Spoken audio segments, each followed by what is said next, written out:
भारत में हर साल 14 जनवरी को मकर संक्रांति का पर्व बड़े धूमधाम से मनाया जाता है। सूर्य उत्तरायण पर्व को मकर संक्रांति के नाम से जाना जाता है। हिंदू पौराणिक कथाओं के अनुसार यह भगवान सूर्य की उपासना का दिन है। इस दिन लोग पवित्र नदियों में स्नान, दान और सूर्य देव की आराधना प्रार्थना करते हैं। मकर संक्रांति पर पतंग भी उड़ाई जाती है, जिसे काइट फेस्टिवल के नाम से भी जाना जाता है। स्कूलों में छात्रों को मकर संक्रांति पर कहानी लिखने के लिए दिया जाता है। ऐसे में यदि आपको भी मकर संक्रांति पर कहानी लिखना है तो हम आपके लिए सबसे बेस्ट मकर संक्रांति पर निबंध का ड्राफ्ट लेकर आए हैं, जिसकी मदद से आप आसानी से मकर संक्रांति पर कहानियां लिख सकते हैं। मकर संक्रांति का अर्थ क्या है? मकर संक्रांति दो शब्दों मकर और संक्रांति से बना है। मकर का अर्थ है मकर राशि और संक्रांति का अर्थ है परिवर्तन। जब सूर्य का मकर राशि में परिवर्तन होता है तो उसे मकर संक्रांति के नाम से जाना जाता है। मकर संक्रांति पर आकाश में रंग बिरंगी पतंगों का उड़ना और लगभग हर घर की छत से वो कांटा की जोशीली आवाज आना देश के लगभग हर हिंदी भाषी क्षेत्र की एक खास पहचान है। छतों पर दाल चूरमा बाटी का रसास्वादन करते हुए म्यूजिक सिस्टम पर अपने पसंदीदा गानों पर थिरकते हुए बच्चे, बूढ़ों और युवक युवतियों को पतंग उड़ाते या उड़ते देख मस्त हो जाने और घर की बुजुर्ग महिलाओं द्वारा सुबह सवेरे स्नान करके दान धर्म के उपक्रम करने की क्या वजह है? यह सवाल कभी न कभी आपके दिमाग में जरूर आया होगा। प्रकृति को थैंक्स कहने का दिन। मकर संक्रांति उत्तरायण, पोंगल या पौष संक्रांति के दिन सूर्य दक्षिणायन से उत्तरायण होता है और धनु राशि को छोड़कर मकर राशि में प्रवेश करता है।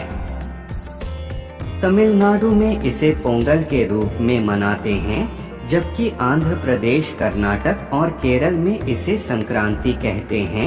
यह सूर्य की उपासना का पर्व है। पंजाब में एक दिन पहले लोहड़ी मनाई जाती है, जो एक मौसमी पर्व है। किसानों के लिए यह उत्साह और उल्लास का अवसर है, जब हाड़ कंपाती हवाएं अलविदा होने लगती हैं और नई फसल का समय सामने आ जाता है। इस प्रकार कुल मिलाकर यह पर्व और यह समय पूरी तरह कुदरत को समर्पित है। इसे आप कुदरत के प्रति आभार व्यक्त करने का त्योहार मान सकते हैं। पतंगबाजी प्रतीक है सक्रियता का। संक्रांति का शाब्दिक अर्थ है संचार या गति। इस त्योहार का दार्शनिक पहलू यह है कि सर्दियों में आलस्य में जकड़ा शरीर जरा गति पकड़ ले। इसके लिए वार्म अप के कुछ भाग दौड़, जरा हल्ला गुल्ला और मौज मस्ती हो जाए। सूर्य की गुनगुनी धूप में पतंग उड़ाते वक्त अच्छी खासी दौड़ भाग, मौज मस्ती और शोरगुल हो जाता है। खान पान भी हो जाता है और परिजनों के साथ हंसी ठट्ठा भी हो जाता है। अगर शरीर में गति न रहे, यह चलायमान न रहे, तो एक प्रकार से हम निर्जीव ही हो जाएं। संभवत इस जड़ता को खत्म करने के लिए ही इस अवसर पर पतंग उड़ाने का रिवाज हमारी संस्कृति में जुड़ गया। सूरज के सानिध्य का दिन। हमारी मान्यताओं और परंपराओं के वैज्ञानिक कारण होते हैं।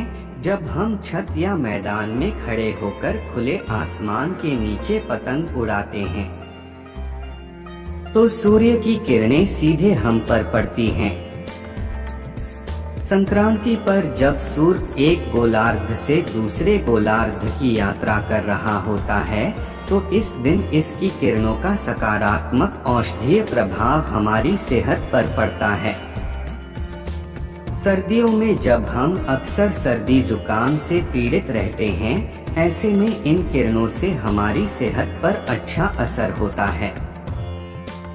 कुछ अलग खाने का पर्व। मकर संक्रांति के अवसर पर हम आम दिनों से हटकर कुछ अलग खाते हैं। वर्ष के दूसरे दिनों में तिल और गुड़ से बने व्यंजनों की पूछ परख नहीं होती, लेकिन इन दिनों हम मूंगफली और गुड़ से बनी चिक्की, तिलकुट्टा और तिलगुड़ से बने व्यंजन खूब पसंद करते हैं। महाराष्ट्र में गन्ने की पहली फसल आने के कारण इस दिन घर घर में तिलगुड़ बनाकर खाया जाता है। राजस्थान, मध्य प्रदेश, उत्तर प्रदेश, बिहार, झारखंड, छत्तीसगढ़, दिल्ली सहित कई राज्यों में दाल चावल की खिचड़ी, तिल गुड़ से बनी गजक, रेवड़ी आदि खाने का रिवाज है। पश्चिम बंगाल में चावल के आटे और खजूर गुड़ से बने पीठे, पुली और पाती शाप्ता मिठाइयाँ खिलाई जाती हैं। कई राज्यों में इस अवसर पर घेवर और फीनी भी खाते हैं और बहन बेटियों के यहाँ भेजते हैं। पुण्य प्राप्ति और दान का पर्व। हमारी हिंदू संस्कृति में इस दिन दान करने का पुराना रिवाज है। गरीबों, ब्राह्मणों आदि को अपनी आर्थिक शक्ति के मुताबिक खुलकर तिल गुड़ से बना मीठा चावल, दाल, चिवड़ा, कपड़े, नकदी आदि दान किया जाता है। उत्तर प्रदेश और पश्चिम बंगाल में इस दिन गंगा स्नान करने का भी महत्व है। माना जाता है कि इस दिन गंगा में डुबकी लगाने से मोक्ष की प्राप्ति होती है।